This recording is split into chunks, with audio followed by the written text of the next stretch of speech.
성부와 성자와 성령의 이름으로 말씀을 드립니다. 네, 요즘에 제가 틈틈이 드라마를 보고 있습니다. 제가 낄낄대면서 드라마를 보는 경우가 별로 없는데 이 드라마 보면서 낄낄대기도 하고 웃다가 울기도 하고 그런 드라마가 있어요. 저한테 큰 기쁨을 주는데 궁금하죠? 어떤 드라마인지. 다 한물 간 건데 저 느낌. 우리들의 블루스라는 드라마 보고 있어요. 몇 해 전에 이제 큰 인기를 누렸는데 저는 이제야 이렇게 보고 있습니다. 또 보니까 또 제가 좋아하는 배우들이 또 거기 등장을 해요. 그래서 왜 이렇게 연기를 다 잘하는지. 또 배우들 가운데는 막 윤리적인 문제로 사회적 지탄을 막 받았던 배우도 있는데 또 그 배우가 이렇게 몇몇의 이렇게 작품에서 우리의 어떤 가려운 부분을 잘 긁어주고 했던 그런 것 때문에 또 자기의 윤리적인 문제들을 이렇게 가려지는 그래 너 그렇게 연기했으니까 우리가 봐주겠다 뭐 이런 배우도 있어요. 제가 실명을 거론하기 좀 그렇고 근데 참 연기 참 잘한다. 어떻게 그렇게 사람들의 마음을 물론 이제 작가가 잘 쓰고 또 이제 그걸 찍는 분들이 또 잘 찍고 했겠지만 참 이 시대 민중들의 삶을 어떻게 그렇게 잘 표현하고 있을까 이런 감탄을 하면서 봤는데 며칠 전에 다 봤습니다. 토마님 보셨어요? 저는 처음에. 처음에 보셨구나. 네. 네, 여러분도 잘 알고 있듯이 연기자가 되는 과정 참 쉽지 않죠. 다양한 학습과 또 훈련이 있어야 훌륭한 연기자가 됩니다. 근데 제가 이렇게 얘기를 들어보니까 훈련과 학습의 과정에 있어서 필수적인 과정이 있다고 그래요. 뭐냐면 모방하는 과정이 필요하다고 합니다. 내가 담고자 하는 연기자를 그대로 한번 따라서 해보는 거죠. 모방. 그럴 때 비로소 모방을 잘해야 그때서야 이제 독창적인 또 창의적인 그런 연기도 나타날 수 있다고 그러죠.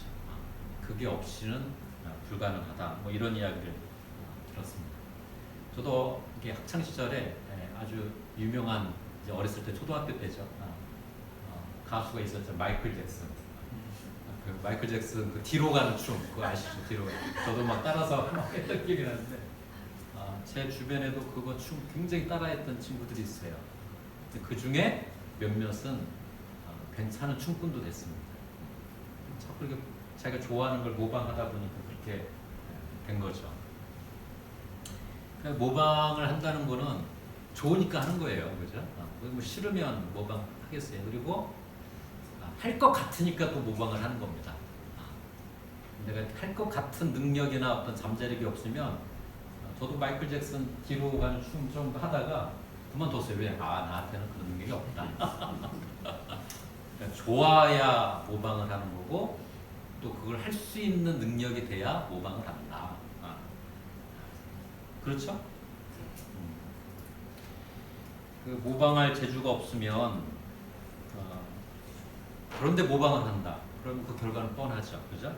그래서 이제 우리나라 속담에 선무당이 살아남는다 이런 말도 모방해서는 안 되는 사람이 모방을 하면 결국 주변을 다치게 하는 거죠. 자기도 다치는 거고. 그리고 또 좋아하지 않는 걸 모방을 하게 되면 이거는 거기에 기쁨이 없습니다. 기쁨이 없고 그 깊이가 우러나지 못하는 것이겠죠. 그래서 좋으니까 모방을 하게 되는 것이죠. 근데 좋아하는 단계를 넘어서서 사랑까지 한다고 하면 모방하지 말라고 하게 되는 거죠. 그래서 이제 봄철에 이렇게 공항에 가면 연인들이 이렇게 결혼을 해서 신혼여행 가려고 요즘은 좀 덜한 것 같아요. 옛날에는 막 등장을 하면 똑같은 티셔츠를 입는다든지 똑같은 옷을 입고 그죠? 왜? 사랑하니까 서로 닮으려고 모방을 하는 거죠. 그렇죠?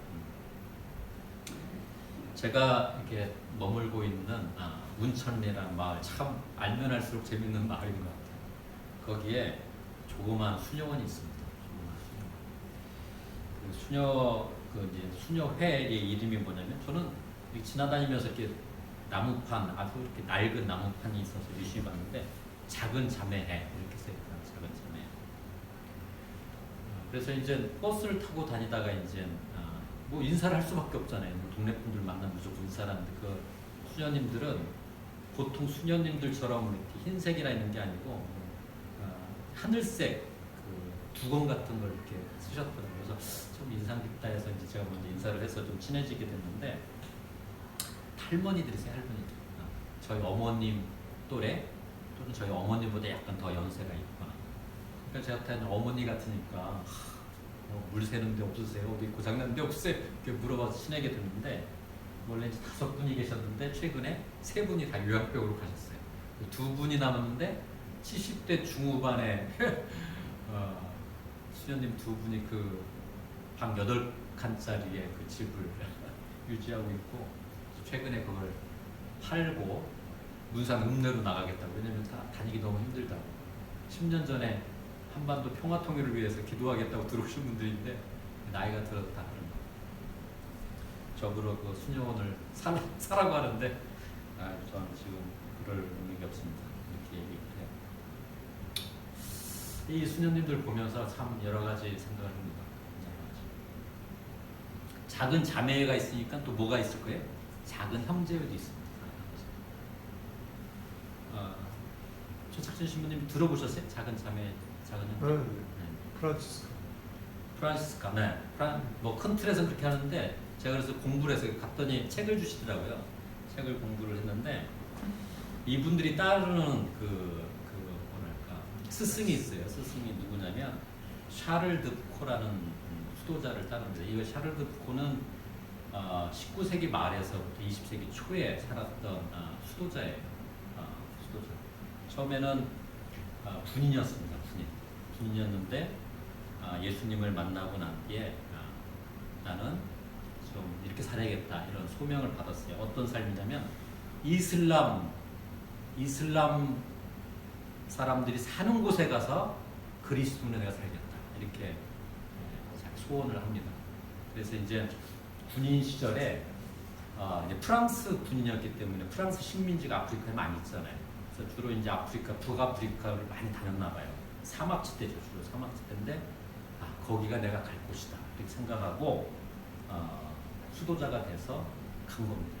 가서 그 사막에 살고 있는 이슬람 사람들과 똑같이 사는 거죠. 똑같이. 그러면서 당신은 이슬람이지만 나는 그리스도인이다 이런 걸 보여주려고 했던 사람이에요. 근데 우리가 이제 뭐 흔히들 그리스도인 하면 어디 가면 증언하려고 하잖아요. 전도도 하고 선교하려고 하는데 내가 그리스도인이고 하느님을 믿는데 예수님을 믿는데 너도 한번 믿어볼래? 이게 이제 주로 하는 모습이잖아요. 근데 이 샤를 드 푸코는 절대 그렇게 하지 않았던 겁니다. 내 자신이 그리스도의 현존이다. 너는 너다. 우리의 친구다.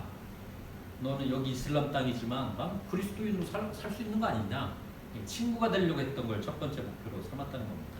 전도하려고 하나 선교하려고 하지 않고. 그래서 이 샤를 드 푸코가 죽을 때까지 그 주변에 같이 미사를 드렸던 사람은 아이 한 명밖에 없어요.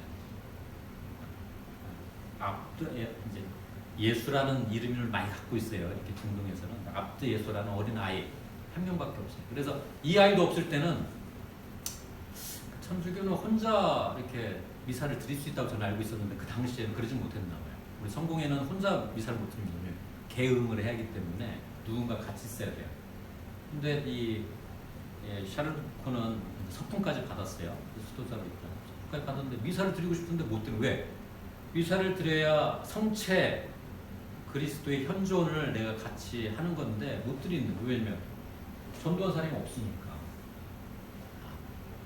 그래서 이제 교우에다가 관면 신청을 합니다. 오랜 시간이 거쳐서 관면까지 받아서 그때부터 혼자서 이렇게 미사를 드려야 돼요. 그러다가 1916년 12월 1일 이슬람 사람들 중에 급진 이슬람 세력들이 있습니다. 그 사람들에 의해서 죽임을 당해요. 근데 뭐 그분만 죽은 게 아니라 그 동네에 있는 다른 이슬람 사람들도 같이 죽게 되죠. 그러니까 이 샤를드 푸코가 수도자로 그리스도를 살면서 전도한 사람이 없는 거예요. 그리고 이제 계속 편지를 보내면서 저 혼자 수도 생활을 하기 힘드니까 좀 보내주십시오. 다른 그 당시 유명한 수도에다가 편지를 보내. 한 명도 안 와요. 한 명도. 너처럼 하기 싫다. 근데 그가 죽고 나서 이 샤를드 푸코의 삶을 따르겠다는 사람들이 막 생기기 시작을 한 겁니다. 전 세계에 작은 자매, 작은 형제들이 생겨서 로마의 본부도 생기고 큰 수도회가 됐는데, 물론 이제 앞서 제가 말씀드리고 문천리에 있는 작은 자매는 새로 수도자가 되겠다는 분들이 없어서 결국은 이제 문을 닫아가는 과정이 있습니다만, 근데 이 샤를드 푸코의 영성은 뭐냐면 나자렛 예수를 담자. 나자렛 예수. 예수는 나자렛에서 컸다. 그래서 이제 샤를드 푸코가 수도자가 되기 전에 나자렛에 갔다는 거예요. 진짜 나자렛 갔더니 처음에 생각할 때는 막 의리의리하고 뭐가 될 듯이 초라한 집에 가난하게 살았던 그 흔적들을 보고 깜짝 놀랍니다.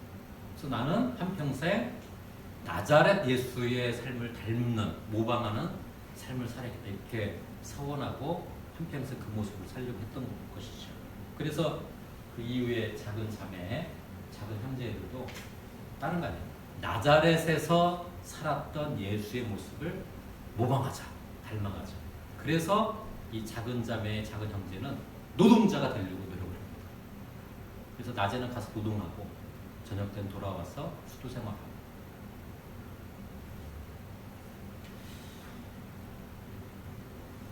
이 샤를드 푸코의 수도 영성을 한마디로 표현하면 모방이었다고 합니다.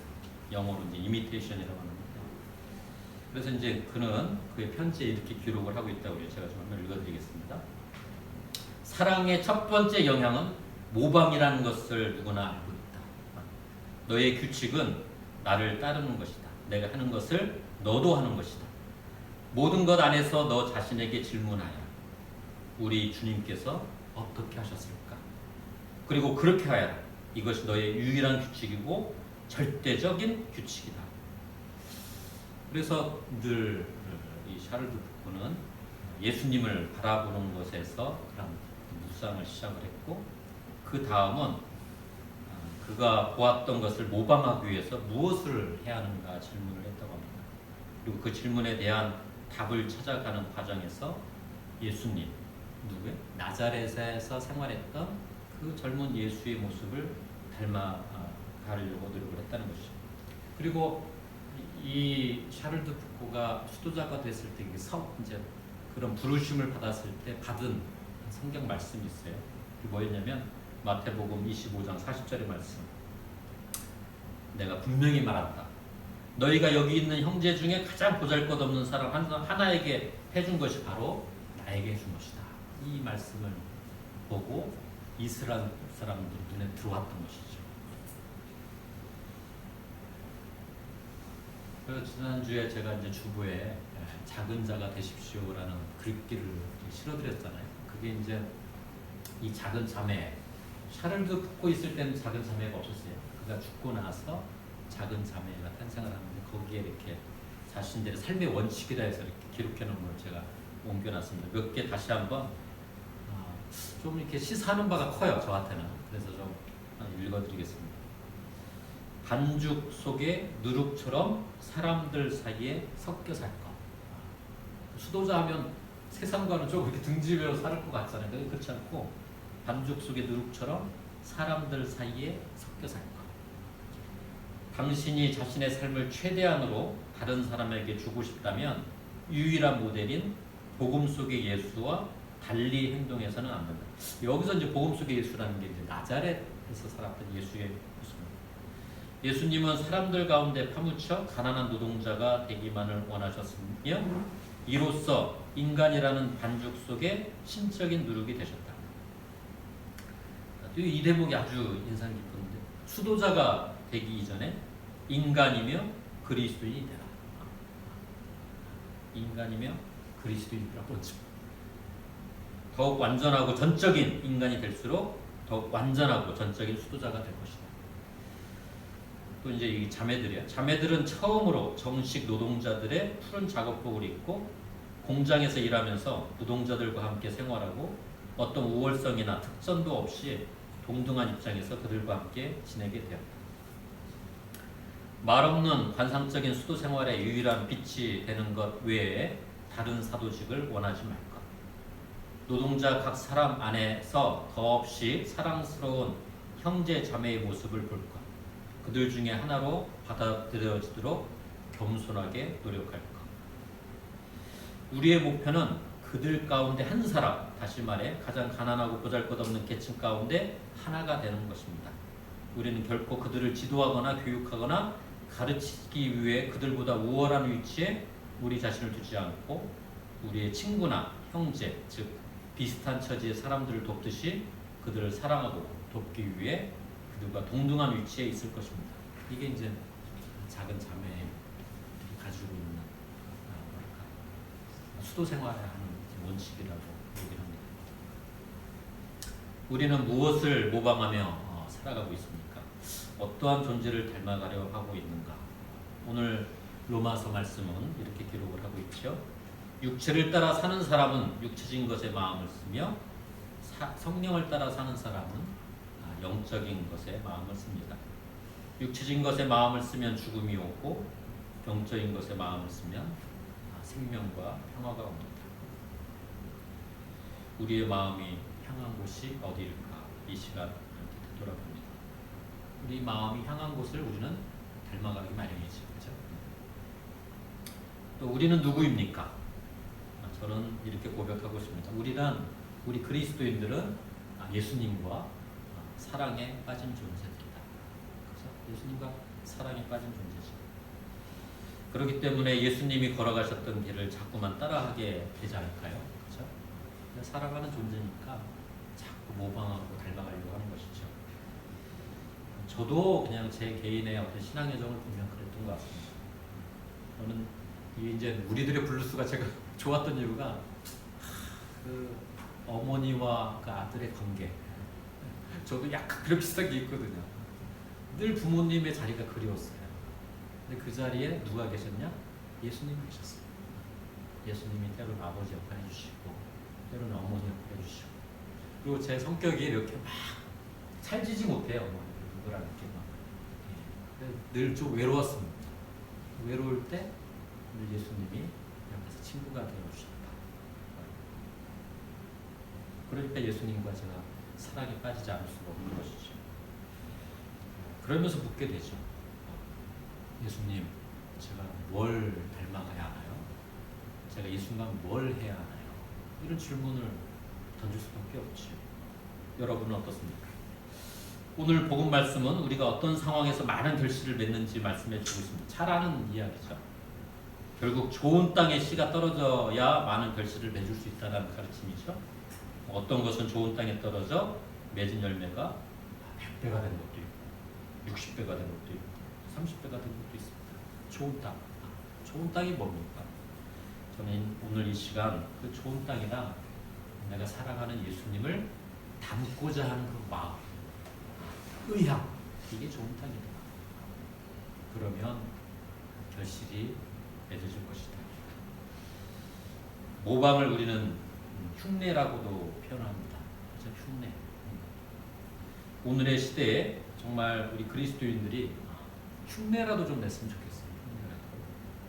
그런데 흉내를 내는 것은 뭐지? 흉내라는 건 아직 내 것이 된 게 아닙니다. 내 것이 된 게 아니죠. 모방이 다음 단계가 창조라고 말씀을 드렸는데 흉내에 그치지 않고 창조를 하려면 뭐가 있냐? 그게 내 것이 돼야 하는 거죠. 그래서 조금 그걸 좀 고상하게 잘 표현한 말이 없을까 고민하다가 급진적 모방이라는 표현을 내가 한번 만들어봤어요. 급진적 모방. 그래, 흉내를 내더라도 그게 한번 내 것이 되도록 해보자. 급진적 환대란 말도 있거든. 급진적 모방을 한번 해보자. 내가 모방하고자 하는 그 존재가 되는 것이겠죠. 우리가 작은 예수가 되어야 할 것입니다. 그러나 어찌 우리가 예수와 같은 존재가 될 수 있겠어요, 그죠? 고백을 하는 거죠. 오늘 이 시간, 오늘도 제가 작은 예수가 되도록 노력하겠습니다. 함께 해주십시오. 같이 갑시다. 같이 가주세요. 이렇게 살아가는 게 신앙인들의 모습이겠죠. 그죠? 성부와 성자와 성령의 이름으로 말씀을 들었습니다. 아멘. 오늘의 말씀을 기억하며 잠시 침묵하겠습니다.